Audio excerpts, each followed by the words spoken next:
Okay. Audience, there we go.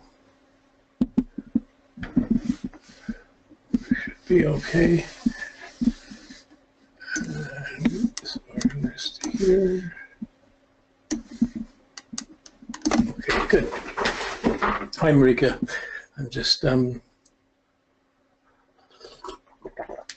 ready to go here. We'll wait a minute.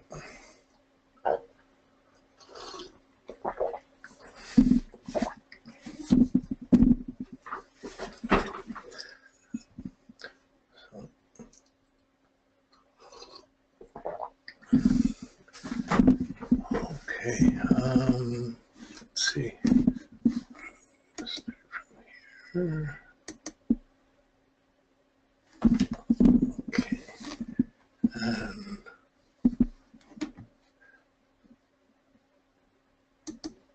hey, Marika, how you doing? Good. 1 second. Can you hear me? Yeah, I can hear you. I have a headset on, so I'm trying to figure it out. Okay. Yeah, so yeah, it was mostly prepared. I'm just going to wait a minute, see if anyone else comes, but then we'll go ahead anyways. Yeah, no worries. No one's here, so I put the mic on. When there's multiple mics, it's not worth keeping everybody on because it's too much background noise. Yeah, and confusing too, I'm sure. Yeah. Well, it being so nice out, no wonder, you know, I'm Yeah. not surprised people are late, right? I know the last 2 weeks are into the summer. It's hard to teach during the summer Yeah, for sure. because there's always most people are out doing stuff and not coming in, but at least I still have to do it so we get the video of it so to pass it on. Yeah, absolutely.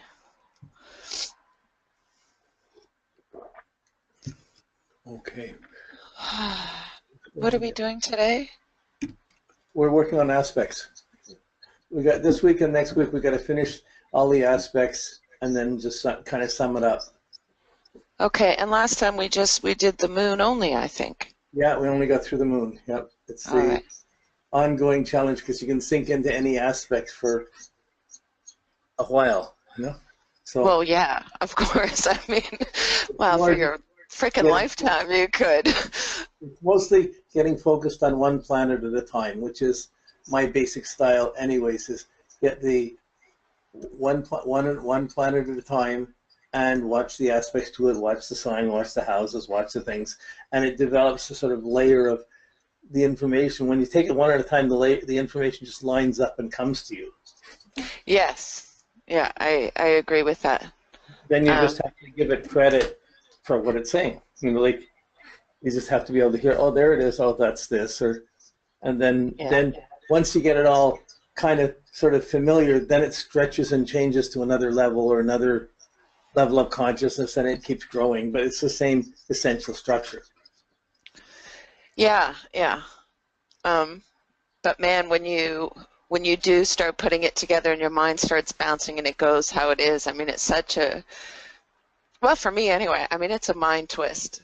Well, you can't go through all these steps with a client. You do, this is your prep work beforehand, but once you've done it for yourself, you can do it whenever a planet is focused. You can go in and work it, you know? Well, maybe the normal person can. I start picking up from all over the place, and to focus on the one, and it's yeah, when you get to the transits and progressions, it brings out the one focus. Yeah. It starts to let you know what you have to work out, but always you're backing up into the natal chart to get the meaning or the interpretation. Okay, I'm gonna turn your mic off, and I'm gonna start. Whoa, okay? whoa. Oh. Just your microphone. I'm just gonna mute you. Oh no, sorry, something just fell. That's why I was talking like that. Sorry. Oh, okay. Yeah, sorry. Don't turn me off. I'm going, okay. No. Sorry. Yeah, go ahead. Of course. If only this could happen in marriages, you can turn your partner off that easily, you know. But it's not. So you know. Anyways, I have to do it to be able to concentrate. Okay. Yeah. No worries. Okay. Here we go. today we're starting with Mercury, and we started with the aspects last week. We just got through the moon, but that was good to take the extra amount of time in the moon because you could see the textures of how it works so vividly. And really, you're even learning the aspects, as we're going to watch the aspects, we're really just watching the two planets, how they affect each other. Every planet has to be in the sign it's in and it's the house it's in. The healing work is to use the planet and the sign in its categories and the house in its categories. The aspects just tell you where the stress comes and the kind of stress. So if there's stress, there's extra energy and extra effort has to be made to counter the negative and accentuate the positive, or to make use of the stress. When there's not stress, there tends to be too lazy, a laissez-faire relationship between the two planets. So in our initial primal thinking of planets, you're mixing the two levels of consciousness, the two planets. Right now we're just doing the planets simply. Later on you add the signs and the houses and you add more texture and you see these things going on. But the aspects between the signs and between the houses, those are pretty well set anyways. Okay, so we got to start with Mercury. And I want you to remember, like, you're just keeping this drawing on, so you can just remember the houses below, the signs being the attitudes above, and the different layers of consciousness of each planetary level. You know, and how each aspect is going, not just across the chart, it's going up and down like the spinal cord, or up and down these different layers. So it's quite phenomenal to try and relate one layer to another. When we look at Mercury, we're looking at basically the principle of alertness, how alert you are, how awake you are to whatever sensation, whatever things are happening around you, whatever your eyes will see, whatever your ears will hear, smells, tastes, touches, and all the implications of these things, and your ability to make associations between them and coordinate all these impressions. So even to just move a finger, I mean, when you have a baby and you're watching, when it starts to move its fingers, you know, the Mercury's coordinating well. You know, when they're moving their toes, it takes a lot of brain work to do this. So Mercury's not about understanding. It's about making sense and making associations and making connections between different memories, different sensations, and putting them in some kind of context or some kind of relativity. So just like people, we feel, I'm somebody because I'm relative to this person, they relate to me, this person can relate to me this way, and we get a sense of relativity, where we fit in, where we belong in the picture in our life. Same way do planets do. So Mercury, Venus, and the Moon are the three planets that affect each other, that can go either way. The Moon can affect the Mercury can affect the Moon can affect Venus, Venus can affect the Moon, Mercury can affect Venus, Venus can affect to Mercury. So there's you have to watch which way, because if you're not living right or you're not eating right with the Moon, it's going to affect the way you think. So the Moon to Mercury, your habits, your diets, is how your past influences your culture, your past, your home, where you came from, everything that's ever happened before now, how it affects your thinking. If there's stress, there's going to be worry, too much thinking, too much family things, too many. The mind will get pulled in those directions and build up huge matrices of ideas, all associated to the past, which will interfere with how alert you are in the moment. So if you're sleepy and you're groggy because you didn't sleep well enough and you're trying to think straight, it's hard to think clearly. So that the moods, the feelings can come in and affect your Mercury. This is Moon Mercury. So you're looking at the dark side or the difficult side, and the positive side is when you're eating well, you've slept well, boy, you're alert. You know, you see it with kids really easily. If they get tired, they're going to be cranky and miserable to deal with all day. But if they're awake and they're happy, wow, it's a magical difference. Same with adults, we're just big kids. So the Mercury to Moon is that nutritious, your nutrition to your mind, your ability to be alert, to be able to be alert to things of the past, but not to be overwhelmed by them, not to be necessarily biased to let the past interfere with your alertness to the moment. Well, simple to say, very difficult thing to do. This is, again, one of the yogas. Like each of these aspects has its own yoga, the relationship between each planet, how to deal with this stress and still stay alert and in the moment and open to God or spirit. So Okay, when we get to Mercury, when we start to, so that's huge influence. When we get to Mercury to Venus, Mercury can never square Venus. It can never oppose Venus. Not in the geocent, not looking from Earth. Mercury can only go 29 degrees, 29 degrees away from the sun, and Venus can only go about 48, 49 degrees. So it can only get about 78 degrees, 42, 20. Yeah, about 48, about 78 degrees apart maximum. So it'll never get to be a square apart from each other.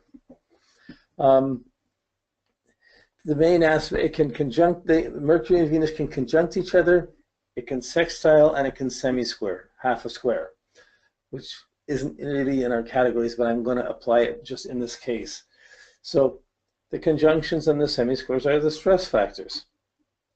So when Mercury conjuncts the sun, when Mercury conjuncts Venus, conjuncts it, squares it, sextiles it, the stress factors, Venus is the planet of your choices. When you want something, when you like something, when you don't like something, when you're repulsed by something, boy, you know, suddenly somebody gives you something you don't want or doesn't talk to you nicely, then you get angry, and then your mind gets caught up in these values of, I like this, I hate you, I don't like you, and you're trying to explain, you're trying to rationalize this, and it gets into negative thought form. So Venus seduces the mind. Your lust, your passions, your desires, they seduce the mind.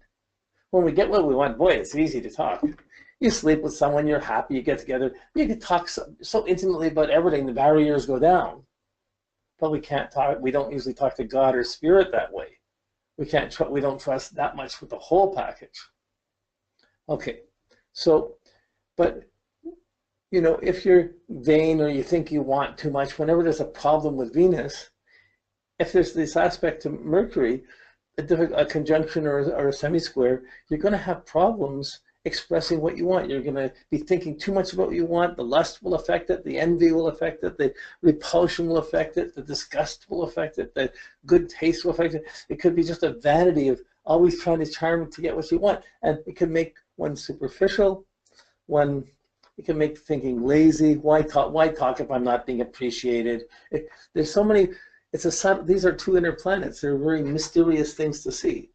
But when Mercury is touching Venus, when it's making an aspect conjunction, semi-square, when it's stressful like that, and when you use a semi-square, you just use a 5-degree orb, not a bigger orb like the major aspects, but it begins to make, it's hard to be clearly thinking when you have a bias or a prejudice of what you want. I've got to have this. I got to have $1 million by the time I have 30. I got to be this. I got to look like this. I got to have this outfit. I got to have the chocolate. I got to have the beer. I got to have whatever. I got to talk to so and so. Like you got to hear what I have to say. I want to make this investment. So thinking about investment, thinking what you want, it fuzzes up your clear thinking.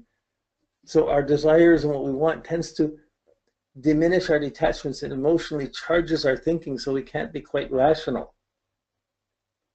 And that's a simple little association. When you start applying it to behavioral patterns in life, when you're meeting people and you're trying to communicate, you can begin to see who's got Venus Mercury problems, who's talking too much about what they want or what they like or what they value about something. Or who's not thinking straight around, or so the wanting comes in and seduces the thinking. Then, depending on how the habits are, Mercury's trying to make sense out of the past and all the habits and all the things, and doing it as well as one can based on your lifestyle. And it's trying to get what you want. It's trying to think about what you want. And Venus is putting in all these 1,000 choices a day of what you want. So you're trying to sift through what you want to do and what you can get and what's nice in each moment versus what you have had. And boy, those things can preoccupy our mind until we can hardly be alert to anything else in the moment. We already have a preconditioned mental attitude towards things.